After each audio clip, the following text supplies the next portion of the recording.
வணக்கம். ஆன்மீக செய்திகள். முருகப்பெருமானின் அறுபடை வீடுகளில் ஒன்றான திருச்செந்தூரில் யாகசாலையுடன் தொடங்கியது கந்தசஷ்டி விழா. வருகின்ற 27ஆம் தேதி சூரசம்ஹார நிகழ்வானது நடைபெற இருக்கும் நிலையில் சுப்பிரமணிய சுவாமிக்கு அபிஷேகங்கள், அலங்காரங்கள் சிறப்பாக நடைபெற்று வருகிறது. நேற்று நடந்த 2ஆம் நாள் யாகசாலை பூஜையில் சென்னையைச் சேர்ந்த பக்தர் ஒருவர் வழங்கிய 6 லட்சம் மதிப்பிலான தங்கப்பட்டு சேலையை பூர்ணாகதிக்கு கொடுக்கப்பட்டு தீபாராதனை நடைபெற்றது. இதில் ஏராளமான பக்தர்கள் கலந்து கொண்டு சுவாமி தரிசனம் செய்தனர்.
புதுச்சேரி யூனியன் பிரதேசம் காரைக்காலில் அமைந்துள்ள பிரசித்தி பெற்ற ஸ்ரீ கைலாசநாத சுவாமி ஆலயத்தில் கந்தசஷ்டி விழா கடந்த 22ஆம் தேதி துவங்கி நடைபெற்று வருகிறது. விழா 2ஆம் நாளான நேற்றிரவு ஆலயத்தில் தனி சன்னதிகள் எழுந்தருளி உள்ள ஸ்ரீ வள்ளி தெய்வானை சமேத ஸ்ரீ சுப்பிரமணியருக்கு பச்சை மலர்களை சாற்றி அலங்கரித்து சகஸ்கரநாம அர்ச்சனை மற்றும் மகா தீபாராதனையும் நடைபெற்றது.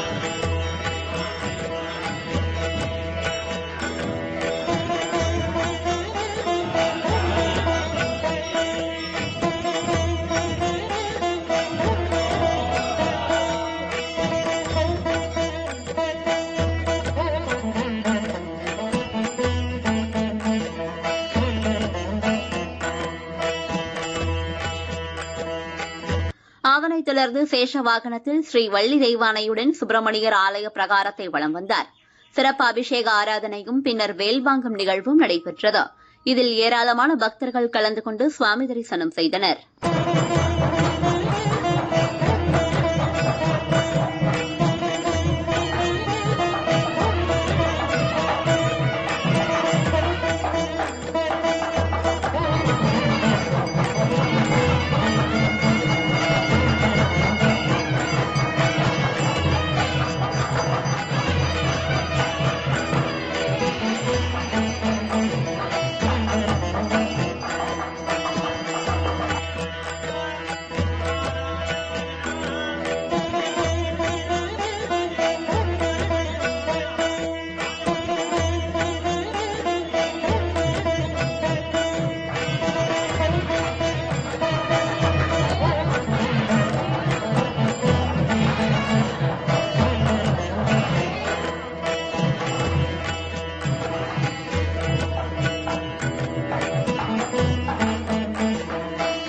திருவானைக்காவல் அருள்மிகு ஜம்புகேஸ்வரர் அகிலாண்டேஸ்வரி திருக்கோவிலில் கந்தசஷ்டி விழாவின் 2ஆம் நாளான நேற்றிரவு மூலவரான வள்ளி தெய்வானை சமேத முத்துக்குமாரசாமிக்கு மகா தீப சோடனை காண்பிக்கப்பட்டது.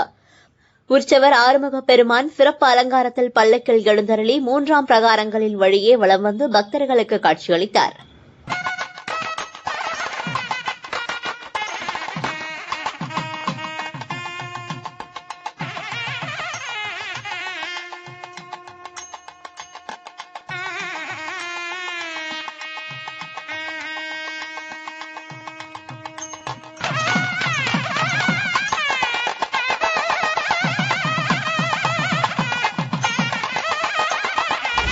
குன்றத்தூரில் மிகவும் பிரசித்தி பெற்ற அருள்மிகு சுப்பிரமணிய சுவாமி திருக்கோவில் அமைந்துள்ளது. இந்த கோவிலில் கந்தசஷ்டி விழா துவங்கியது முதல் தினமும் ஏராளமான பக்தர்கள் விரதம் இருந்து முருகனை தரிசித்து செல்கின்றனர். இந்நிலையில் கோவிலில் சுப்பிரமணிய சுவாமி மகாராஜாவை போல் அழகாக அலங்கரிக்கப்பட்டிருந்தது பக்தர்களுக்கு கண்கொள்ளா காட்சியாக அமைந்தது.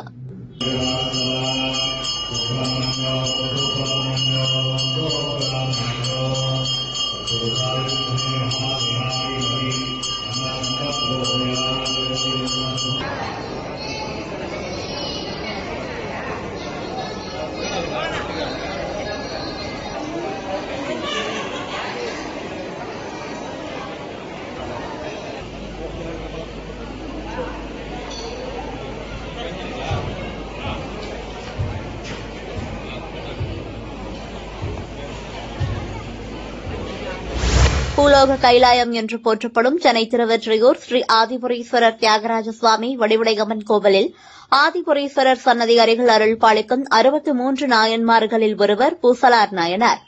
இன்று ஐப்பசி அனுஷம் நட்சத்திரத்தில் பூசலார் நாயனார் குரு பூஜை கொண்டாடப்பட்டது. முன்னதாக சுவாமிக்கு எண்ணெய் காப்பு அலங்காரம் சாற்றப்பட்டு பஞ்சாமிர்தம், தேன், இளநீர், சந்தனம் மற்றும் வாசனை திரவியங்களால் அபிஷேகம் செய்யப்பட்டது. சுவாமிக்கு வஸ்திரம் சாற்றி பலவண்ண மலர்களால் அலங்காரம் செய்து தூபதீப ஆராதனை காட்டப்பட்டது. பின்னர் பக்தர்களுக்கு பிரசாதங்கள் வழங்கப்பட்டன.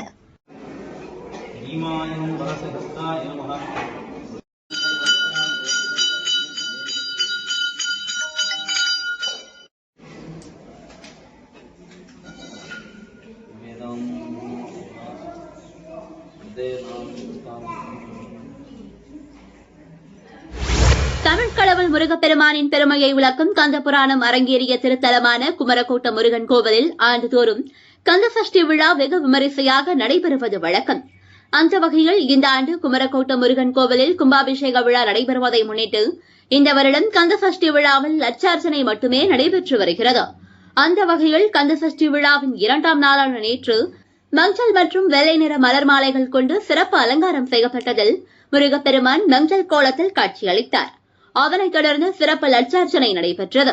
சஷ்டி விரதம் தொடங்கியிருப்பதால் காஞ்சிபுரம் மற்றும் அதன் சுற்றுவட்டார பகுதிகளைச் சேர்ந்த முருக பக்தர்கள் ஏராளமானோர் குமரக்கோட்ட முருகன் கோவிலுக்கு வந்து சுவாமி தரிசனம் செய்து வருவதால் கோவில் வளாகம் முழுவதுமே பக்தர்கள் வெள்ளத்தில் மூழ்கியுள்ளது குறிப்பிடத்தக்கது.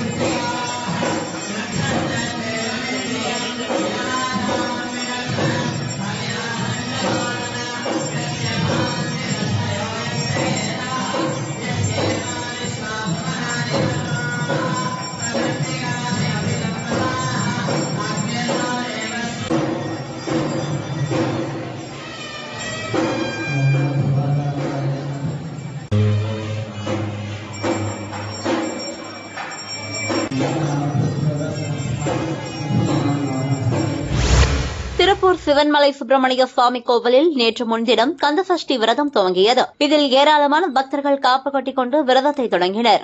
மாலை சுப்பிரமணிய சுவாமி மலைமேல் இருந்த அடிவாரத்தில் உள்ள நஞ்சுண்டேஸ்வரர் கோவிலில் எழுந்தருளினார். விழாவின் 2வது நாளான நேற்று காலை மற்றும் மாலையில் அலங்காரம் செய்யப்பட்டு அபிஷேக ஆராதனைகள் நடைபெற்றது. அதன் பிறகு சப்பரத்தில் சுப்பிரமணிய சுவாமி திருவீதி உலா வந்து பக்தர்களுக்கு காட்சியளித்தார். கடலூர் கெடிலமாற்றங்கரையின் கிழக்கே தரைக்காத்த காளியம்மன் ஆலயம் அமைந்துள்ளது. பழமை வாய்ந்த இந்த கோவிலில் அம்மன் சாந்தமான நிலையில் அருள் பாலிக்கிறார். மேலும் இங்கு செல்வ விநாயகர், கஜலட்சுமி, பாலமுருகன், வீரபத்திரன், வக்ரகாளியம்மன், நாகக்கன்னி மற்றும் நவகிரக சன்னதிகள் உள்ளன.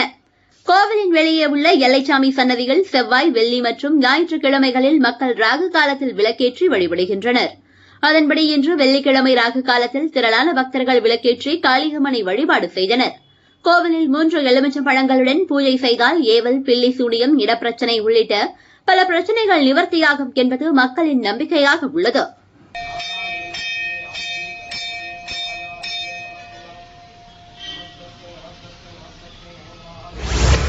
அனைத்து முருகன் கோவிலிலும் இந்த ஆண்டு சூரசம்ஹார விழா வரும் திங்கட்கிழமை நடைபெற உள்ளது. கந்தசஷ்டி விரதம் இருந்த பின்னர் சூரசம்ஹாரம் நடத்தப்பட்டு முருகப்பெருமானின் திருக்கல்யாணத்துடன் இந்த சூரசம்ஹார விழா நிறைவடைவது வழக்கம். இந்நிலையில் காஞ்சிபுரம் மாவட்டம் ஸ்ரீபெரும்புதூர் அருகே வல்லக்கோட்டை முருகன் கோவிலில் இந்த வருடம் சூரசம்ஹார விழா வெகு விமரிசையாக நடைபெறவுள்ளது. வல்லக்கோட்டை முருகர் 7 அடி உயரத்தில் கோடை ஆண்டவர் என்ற பெயரில் அழைக்கப்படுகிறார். இந்நிலையில் சூரசம்ஹாரத்தையொட்டி ஸ்ரீபெரும்புதூரை சேர்ந்த பக்தர் ஒருவர் 7 அடி உயரம் கொண்ட 10 கிலோ எடை கொண்ட புதிய வேலை கோடை ஆண்டவருக்கு காணிக்கையாக செலுத்தியுள்ளார்.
கர்நாடக மாநிலம் ஹாசன் மாவட்டத்தில் உள்ளது ஹாசனாம்பா கோவில். இக்கோவிலானது தீபாவளியை ஒட்டி ஆண்டிற்கு 14 நாட்கள் மட்டுமே திறந்திருக்கும். இந்த கோவிலில் இருக்கும் நம்பிக்கையிடம் பக்தர்கள் தங்களுக்கு ஏற்படும் பிரச்சினைகளை கடிதமாக எழுதி மனுக்களை சமர்ப்பித்தால் கூடிய விரைவில் அப்பிரச்சினைகள் சரியாகும் என்று நம்பப்படுகிறது.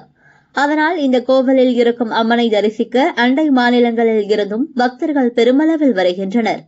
தீபாவளியை ஒட்டி திறக்கப்பட்ட இந்த கோவிலானது 14 நாட்களுக்கு பிறகு நேற்று மதியம் மூடப்பட்டது. மூடப்பட்ட கோவிலில் சாவியானது முறைப்படி மாவட்ட நிர்வாகத்திடம் ஒப்படைக்கப்பட்டது. இனி அடுத்த ஆண்டு அக்டோபர் 29ஆம் தேதி முதல் நவம்பர் 11ஆம் தேதி வரை ஹாசனாம்பா கோவிலின் நடை திறக்கப்படும் என்று கூறப்படுகிறது. பஞ்சபூத ஸ்தலங்களில் வாயு ஸ்தலமாக கருதப்படும் காளஹஸ்தி சிவன் கோவிலில் கோடி வில்வம் மற்றும் கோடி குங்கும அர்ச்சனை நடைபெற்றது. இதற்காக பல்வேறு வேத பள்ளிகளில் இருந்து வேத பண்டிதர்கள் வரவழைக்கப்பட்டு கோவில் வளாகத்தில் உள்ள ஸ்ரீ காளஹஸ்தீஸ்வரர் சன்னதிக்கு எதிரில் உள்ள சங்கரலிங்கேஸ்வரர் முன்பாக சிறப்பு ஹோமங்கள் செய்யப்பட்டு கலசம் பிரதிஷ்டை செய்யப்பட்டு கலசத்தில் சுவாமியும் அம்பிகையும் ஆவாகனம் செய்யப்பட்ட பின் வேத பண்டிதர்கள் மந்திரங்கள் முழங்க கோடி வில்வ அர்ச்சனையும் கோடி குங்கும அர்ச்சனையும் நடைபெற்றது. திருப்பூர் ஸ்ரீ வில்லீஸ்வரர் கோவிலில் சண்முக சுப்பிரமணியர் சன்னதிகள் சிறப்பு பூஜைகளுடன் கந்தசஷ்டி விழா வெகு விமரிசையாக நடைபெற்றது. கடந்த 22ஆம் தேதி ஸ்ரீ வள்ளி தெய்வானை சமேத சுப்பிரமணியர் சிறப்பு அபிஷேகம் மற்றும் காப்பு கட்டும் நிகழ்ச்சியுடன் கந்தசஷ்டி விரதம் துவங்கியது. கந்தசஷ்டி விரதம் இருக்கும் பக்தர்கள் காப்பு கட்டி விரதத்தை துவங்கினர். இந்த நிலையில் சூரசம்கார நிகழ்வுக்காக புதிதாக செய்யப்பட்டுள்ள சூரபத்மன் சிலைக்கு இன்று சிறப்பு பூஜை நடைபெற்றது. இதில் ஏராளமான பக்தர்கள் கலந்து கொண்டு சாமி தரிசனம் செய்தனர். திருவாரூரை அடுத்த விளமல் பகுதியில் பாடல் பெற்ற ஸ்தலங்களில் ஒன்றான பதஞ்சலி மனோகர் கோவில் அமைந்துள்ளது. இங்கு அம்பிகை மூலாதார கஷேத்திரத்தில் சிவசக்தியாய் அருள் பாலித்துக் கொண்டிருக்கிறாள். சிவபெருமானுக்கு வெப்பமான நெற்றிக்கண் இருப்பதைப் போல இத்தல அம்மன் மதுரபாஷினிக்கு சந்திரனைப் போல் குளிர்ச்சியான நெற்றிக்கண் இருப்பது விசேஷம். இக்கோவிலில் ஐப்பசி வெள்ளியை முன்னிட்டு மதுரபாஷினி அம்மனுக்கு சிறப்பு அபிஷேகம் அலங்கார பூஜைகள் நடைபெற்றது. இதில் அம்மன் சிறப்பு அலங்காரத்தில் பக்தர்களுக்கு அருள் பாலித்தார். கீழக்கரை அருகே மாயாக்குளம் ஊராட்சி மங்களேஸ்வரி நகரில் உள்ள முத்துமாரியம்மன் கோவிலில் கும்பாபிஷேகம் கடந்த செப்டம்பர் 4ஆம் தேதி நடைபெற்றது. கும்பாபிஷேகத்தை அடுத்து 48 நாட்கள் மண்டலாபிஷேகம் நடைபெற்ற நிலையில் நேற்று மண்டல பூஜை நிறைவடைந்தது.